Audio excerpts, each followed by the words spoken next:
আসসালামু আলাইকুম। বাগানে এসে আপনার অনুভূতি কেমন? আলহামদুলিল্লাহ, খুব ভালো লাগছে।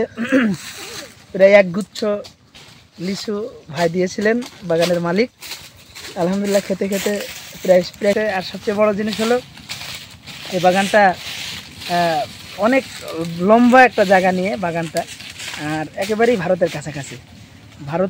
ভারতের বর্ডারও দেখা হলো, বাগানও দেখলাম, লিচু খেলাম এবং আলহামদুলিল্লাহ বাগানের মালিক সহ অত্র গ্রাম, হরিহরনগর গ্রাম, মানুষের লোকজনের ভালোবাসা, আন্তরিকতা খুবই ভালো।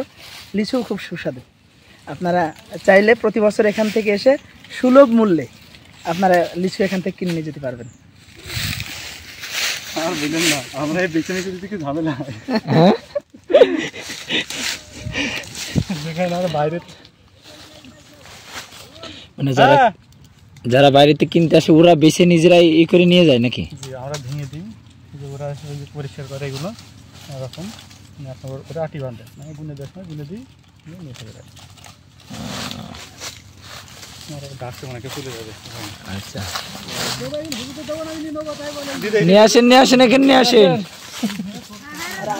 আর আপনি বাগান ধরে নিয়ে যান, সমস্যা নেই।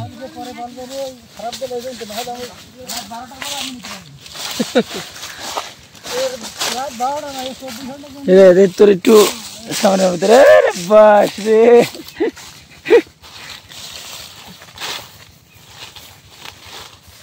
ভাই দেখেন, এই লিচুটা দেখেন, অনেক দেখতে কিন্তু খুবই সুন্দর। আর কথা নেই।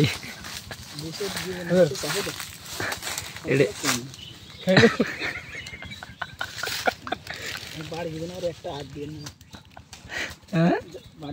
একটা হাত দিয়ে একশো নিয়ে যাবেন, নিজে বাড়িতে বাড়ি এনে দিয়ে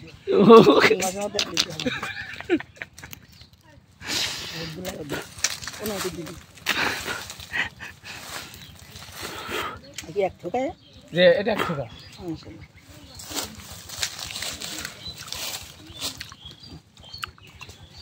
কি অপরূপ নিয়ামত, সুবহানাল্লাহ। দেখেন এক থোকায় কতগুলো লিচু, আল্লাহু আকবার। খুবই খুবই সুন্দর দৃশ্য। আল্লাহ তাআলা বান্দার নিয়ামতের জন্য কত সুন্দর সুস্বাদু খাবার, ফল ফ্রুট আমাদের জন্য রেখেছেন। আল্লাহ তাআলা আমাদেরকে দিয়েছেন, আলহামদুলিল্লাহ।